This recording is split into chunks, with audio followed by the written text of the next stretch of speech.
Le ministre des Enseignements secondaires, en collaboration avec le Minpostel, la CRTV, l'UNESCO et l'UNICEF, a développé une plateforme d'enseignement à distance pour les élèves du secondaire au Cameroun. Une série d'enseignements dispensés par des enseignants de qualité pour les élèves du secondaire.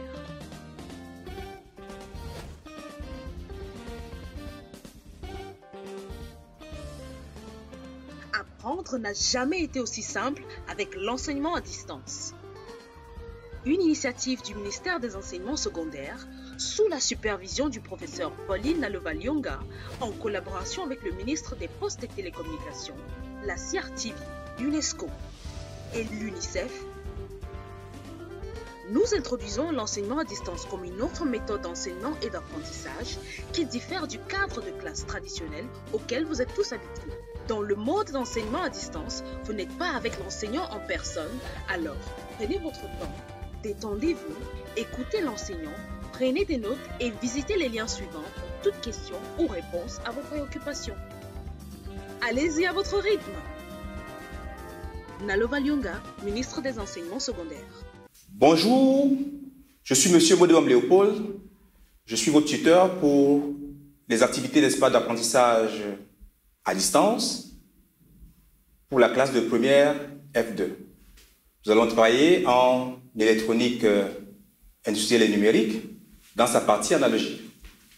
Ce cours va se décliner ainsi qu'il suit. Une introduction, des objectifs, des prérequis, des activités d'intégration, un résumé, des documents et liens complémentaires. De quoi s'agit-il dans cette partie de cours? Le cours d'électronique analogique se décline pour le cours de l'année en 6 séquences. Aujourd'hui, nous ne travaillerons que sur la dernière séquence, amplification à transistor. Les autres 5 premières séquences ayant été vues pendant l'année scolaire. Pendant cette séquence, nous travaillerons sur le transistor bipolaire, le transistor à effet de champ, autant en régime linéaire qu'en régime de commutation. Nous analyserons également les montages construits à partir de ces éléments-là. À la fin de la leçon, vous devez être capable d'effectuer le test d'un transistor, de déterminer les paramètres de polarisation d'un transistor, d'établir le modèle équivalent d'un étage à transistor antisignaux, de déterminer les paramètres d'un transistor en amplification, de comparer les transistors bipolaires à effet de champ, déterminer les paramètres d'un circuit à transistor en régime de commutation, et enfin de construire un amplificateur à transistor. De quoi aurez-vous besoin pour le faire? De toutes vos connaissances préalables sur l'étude de la jonction, la notion de commutation, et enfin les lois et théorèmes des circuits électriques. Pendant la séquence, nous aurons un ensemble d'activités qui vous considérons en premier plan, c'est-à-dire les activités pour vérifier la gestion des ressources à la fin de chaque séance. Aujourd'hui, on en aura une, ou un ensemble. Des activités d'espace sur l'évaluation des objectifs à la fin de la séquence. Et comme cette fin de séquence-là correspond également à la fin du cours, des activités également relatives aux objectifs généraux de la partie de ce cours. Comment va se dérouler cette séquence? Elle se fera en 6 temps, ainsi qu'il suit. La séance 1, transistor bipolaire. La deuxième, amplificateur à transistor bipolaire. Suivi des activités d'intégration. Puis, la séance 3, le transistor à effet de champ. La séance 4, l'amplificateur à transistor à effet de champ. Suivi, elle aussi, cette paire-là, à un ensemble d'activités d'intégration. Maintenant, voyons le problème. Votre petite sœur célèbre son anniversaire le 20 juillet prochain et vous décidez à l'occasion de lui construire un dispositif spécifique en cadeau. Et c'est quoi ce dispositif-là? C'est un ensemble constitué d'une animation lumineuse contenant une trentaine de diodes électroluminescentes qui clignotent, insistez bien sur le terme, qui clignotent, mais également d'un dispositif d'animation sonore pour agrémenter, n'est-ce pas, la célébration. Il revient dire que pendant cette conception, toutes les phases intermédiaires ont été réalisées, il ne reste plus que les étages finaux. Maintenant, nous nous posons la question de savoir quels sont les régimes de fonctionnement de chacun des circuits que vous aurez à construire. Et enfin, Comment procéderez-vous pour construire effectivement ces circuits? Telles sont les questions auxquelles nous devions répondre à la fin, n'est-ce pas, de cette séquence. Maintenant, si vous voulez bien, rentrons dans le vif du sujet avec notre première séance basée sur le transistor bipolaire. Quels sont les objectifs attendus à la fin de cette séance? Nous attendons de vous que vous soyez capable de tester un transistor, d'appréhender le fonctionnement du transistor bipolaire, de déterminer les paramètres de polarisation d'un circuit en commutation construit à partir du transistor bipolaire, mais également de reconnaître un transistor bipolaire.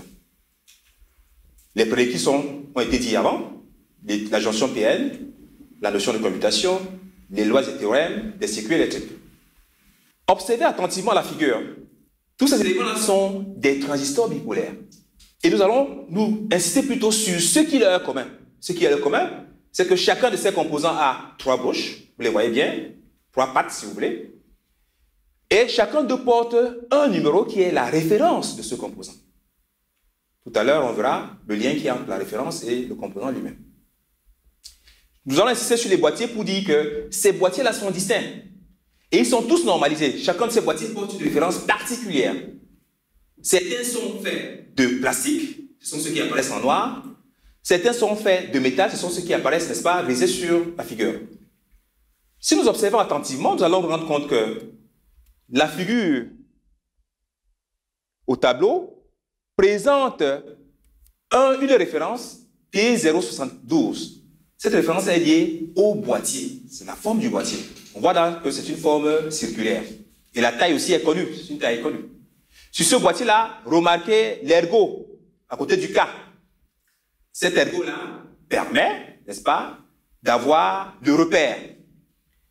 Et si vous comparez l'ergot de gauche, enfin la figure de gauche à celle de droite, vous remarquez que la disposition des éléments B, E, C n'est pas la même d'une figure comme sur l'autre.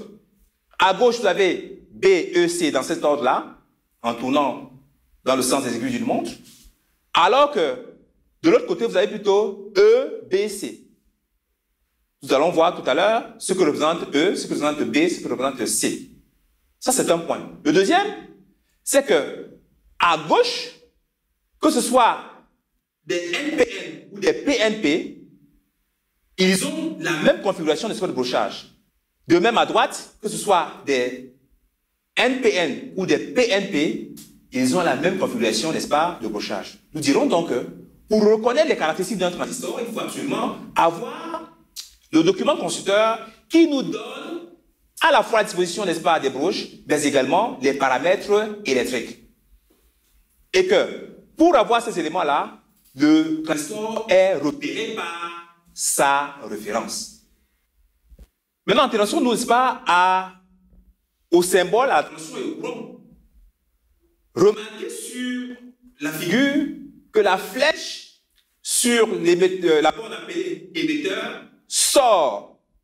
Cela indique le sens réel de circulation du courant dans ce transistor NPN. Nous allons dire que les porteurs majoritaires sortent de l'émetteur. Mais en même temps, vous voyez donc indiquer les paramètres de courant et les paramètres de tension indispensables à la compréhension du fonctionnement, n'est-ce pas, du transistor. Et ces paramètres-là, nous les voyons. Maintenant, à côté, vous voyez le courant IB, le courant de base, le courant IC, collecteur, IE, le courant d'émetteur, VCE, la tension collecteur-émetteur, VBE, la tension base-émetteur. Et il est important de dire que toutes ces grandeurs-là pour le transistor NPN sont positives. La loi de Kirchhoff également s'applique au transistor bipolaire. Les courants qui entrent, c'est-à-dire IB, IC, leur somme, égale les courants qui sortent, c'est-à-dire IE. De la même manière, pour le transistor PNP, les mêmes éléments réapparaissent, mais seulement, nous devons garder en mémoire que ces grandeurs-là sont désormais négatives. Et sur le transistor PNP, nous l'identifions avec la flèche qui rentre désormais vers le transistor. Remarquez, rentrons vers le principe de fonctionnement de ce transistor-là. Quelle est sa constitution? Tout à l'heure, je vous ai parlé de BCE. Il s'agissait de quoi? C fait référence au collecteur, B à la base et E à l'émetteur. Nous voyons apparaître sur le tableau la disposition de ces différentes bandes qui sont des zones posées sur un même substrat du transistor. On dit que le transistor, ces trois zones-là sont sur le monocristal qui fait le transistor. Monocristal peut dire un seul cristal. Ce ne sont pas des zones divisées, mais c'est le même cristal. Nous dirons que l'émetteur est large, richement dopé.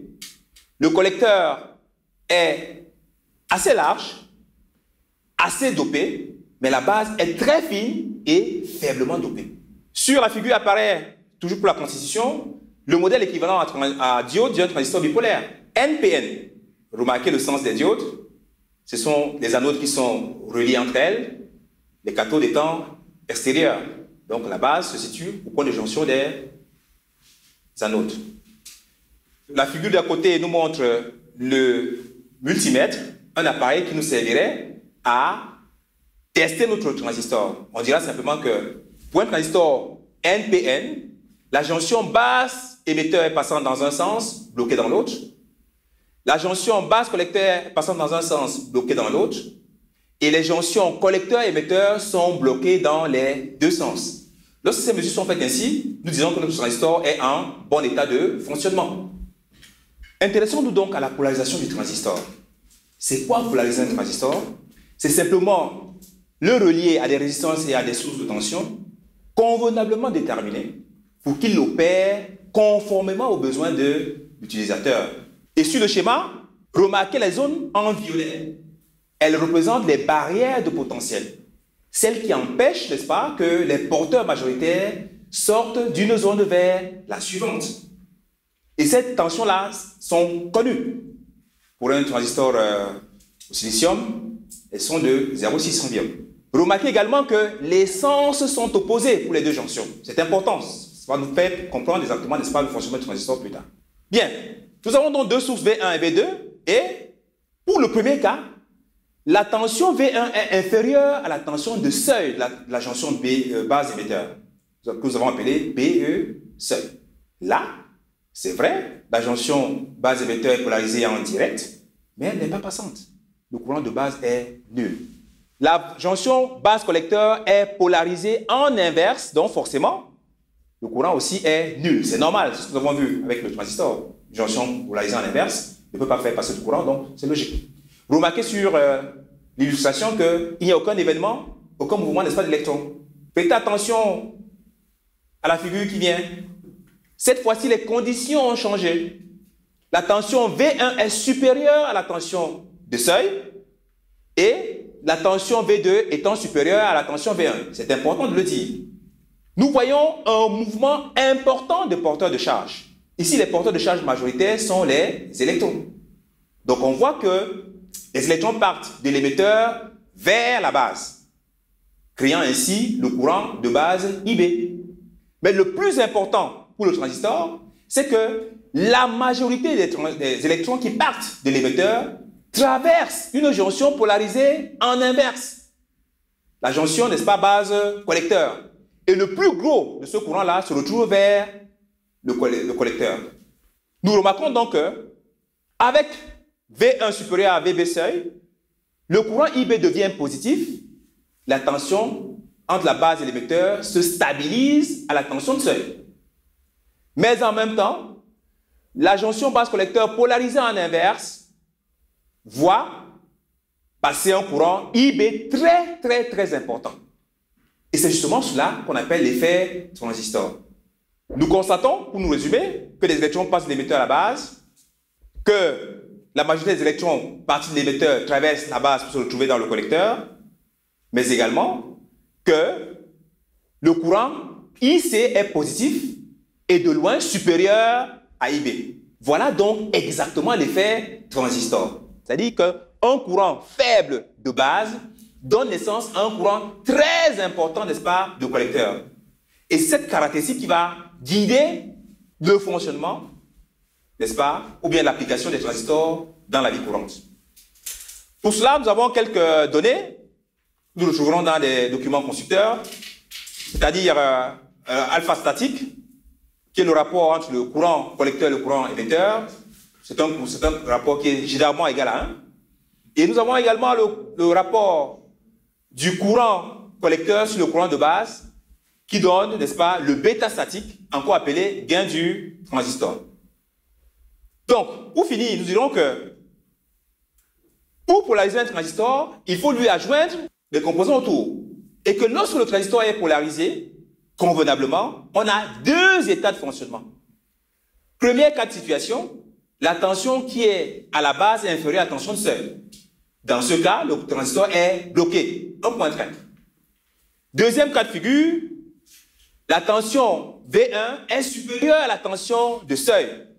Naturellement, on l'a dit depuis le début, la tension V2 doit toujours être supérieure à la tension V1. En ce moment, le transistor est passant, le courant de base est positif, même s'il est faible, la tension base émetteur est égale à la tension de seuil, mais le facteur le plus important, c'est que le courant collecteur est un courant important, de loin supérieur au courant de base. C'est cela l'effet transistor. Intéressons-nous, n'est-ce pas, au transistor vu comme un quadripôle. C'est quoi un quadripôle? Un quadripôle, comme vous voyez, c'est simplement une boîte noire qui a 4 bornes. 2 bornes d'entrée et 2 bornes de sortie. Maintenant, à ces bornes-là, on attache des grandeurs. Le courant d'entrée, la tension d'entrée, le courant de sortie et la tension de sortie. Mais nous savons que le transistor n'a que 3 pôles, il n'a que 3 bornes. Mais comment allons-nous faire pour avoir donc un quadripôle à partir d'un transistor? Tout ce que nous allons faire, c'est de partager une de ces bornes entre l'entrée et la sortie.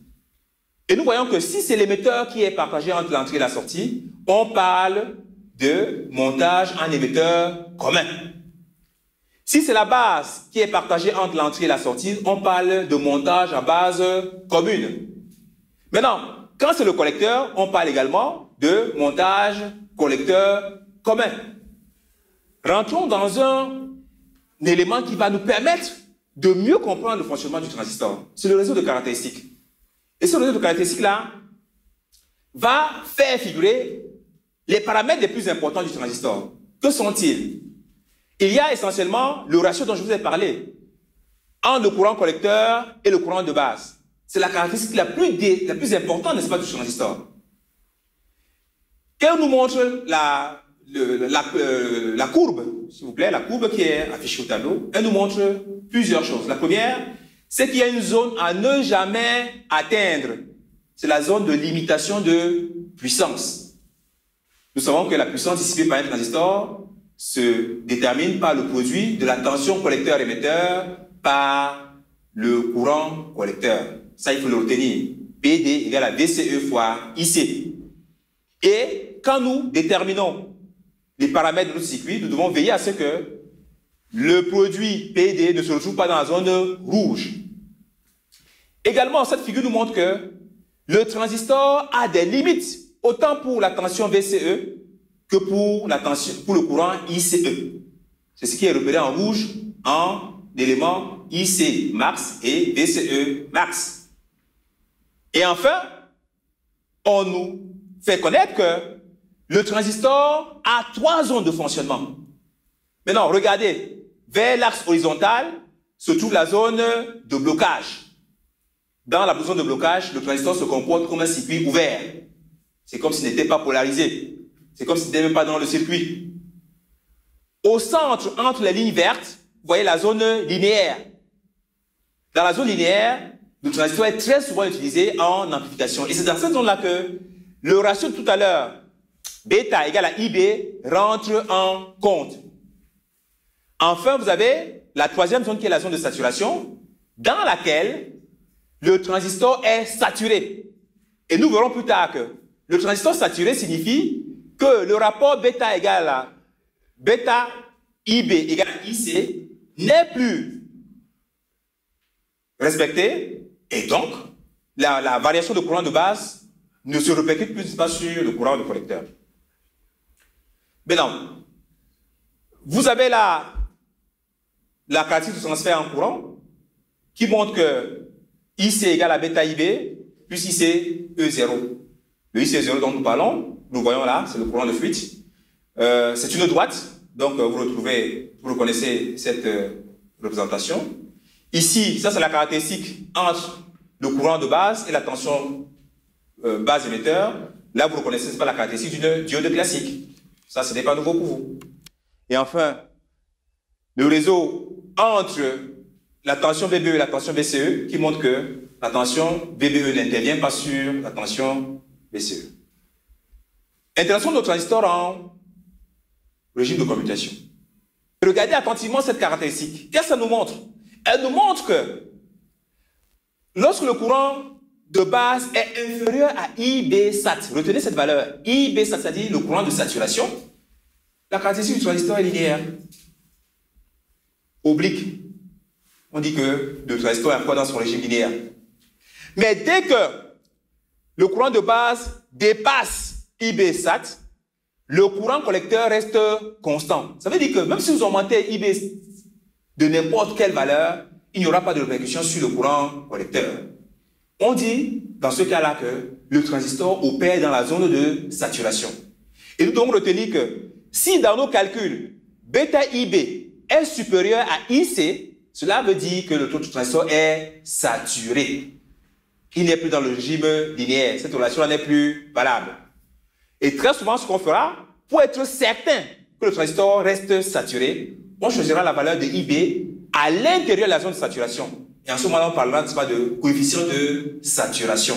La valeur IB sera multipliée par un facteur alpha, qu'on appellera coefficient de saturation. Regardez attentivement, n'est-ce pas, notre figure. Nous avons là 3 schémas. La figure A représente le schéma de principe, c'est-à-dire un transistor avec une source, avec 2 sources, c'est-à-dire une source de base et une source, n'est-ce pas, de collecteur.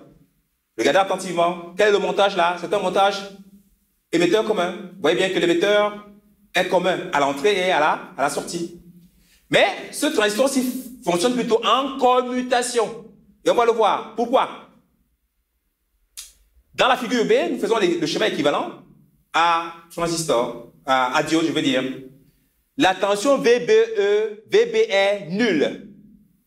Si elle est nulle, c'est un court-circuit, on peut l'enlever. Et vous voyez donc apparaître la ligne qui relie, n'est-ce pas, la résistance RB à l'émetteur. Remarquons qu'aucun courant de base ne circule, donc aucun courant de collecteur ne circule. Le transistor peut être considéré comme un circuit ouvert. Le montage entier se comporte comme s'il n'y avait pas de transistor. Dans la figure suivante, prêtez attention, nous sommes dans la région de saturation. Cette fois-ci, le courant la tension VB est supérieure à la tension de seuil. Et la tension E est supérieure à la tension VB. Ça, nous le savons. Regardons attentivement, n'est-ce pas, les éléments fléchés sur notre schéma. Que pouvons-nous dire?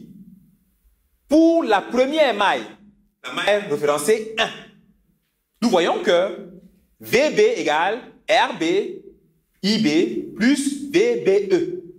Regardez attentivement le tableau. Suivez mon regard. Donc, on peut tirer IB qui est égal à VB moins VBE, le tout divisé par RB. Notez bien cette relation. Elle est importante. Si nous considérons que VB est égal à VB sat, nous sommes en saturation, rappelez-vous, et que cette valeur-là est faible, on peut dire que IB égale à VB sur RB, tout simplement. Mais n'oublions pas aussi que nous avons dit que IC était égal à bêta IB, c'est-à-dire bêta VB sur RB, ce qui fait la relation 2. Mais en même temps, dans la maille 3, vous voyez bien apparaître la relation E égale RC IC plus VCE. Donc, IC égale à E moins VC, E sur RC. C'est-à-dire que cette valeur-là est égale à bêta VB sur RB. Des relations 1 à 3, nous pouvons déduire que si RB décroît, c'est-à-dire que si la résistance RB perd sa valeur, le courant IB, lui, va croître. Le courant IB monte, ce qui implique que le courant IC, lui aussi, va monter, puisque la relation, c'est IC égale à bêta IB. Donc, la tension VCE va décroître. Or, dès qu'on atteint la valeur VCE égale à 0, IC égale à IC max égale à E sur RC. Si RB continue de décroître, IC sera égal à IC max, mais IB, lui, sera égal à VB sur RB. C'est important. C'est-à-dire supérieur à IC max sur bêta. La relation IC égale à bêta IB n'est plus vérifiée. Le transistor est saturé. VCE égale à VCE max, valeur comprise entre 0,2 et 0,4 volts. IC égale à IC max, c'est-à-dire E sur RC. Et nous retenons que si le transistor est tel que bêta IB est supérieur à IC, c'est une redite, mais elle est importante à dire, le transistor est saturé. S'il est saturé, la figure de gauche, on la connaît, on l'a vu tout à l'heure, mais à droite, s'il est saturé, c'est un court-circuit. C'est vrai que le transistor existe, mais il s'est comporté comme un interrupteur fermé, qui a fermé la jonction entre le collecteur et l'émetteur. Donc, on se rend compte que le transistor est polarisé et qu'il fonctionne en saturation. Que retenir sur la séance d'aujourd'hui? 1. Que le transistor bipolaire NPN ou PNP est un monocristal qui comporte 3 zones successives de dopage différents. 2. Que lorsque la jonction base émetteur est passante et la jonction base collecteur polarisée en inverse, un faible courant de base donne naissance à un important courant de collecteur. On parle alors de l'effet transistor.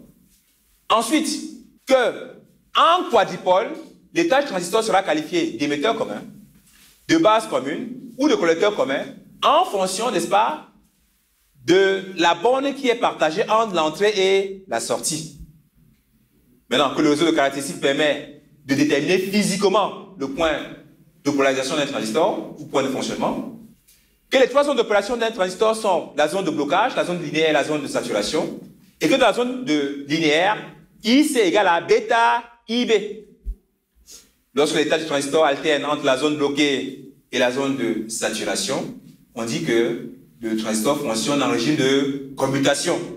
Dans ce cas-là, la relation IC égale à bêta IB n'est plus respectée.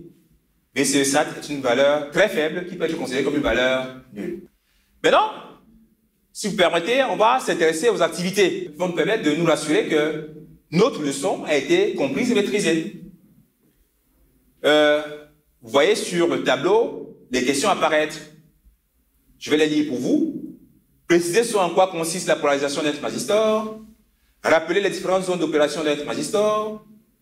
Qu'en dit-on du transistor qui opère en commutation? Rappelez les différents montages de transistors considérés comme quadripoles. Je vous donne quelques temps pour chercher les réponses.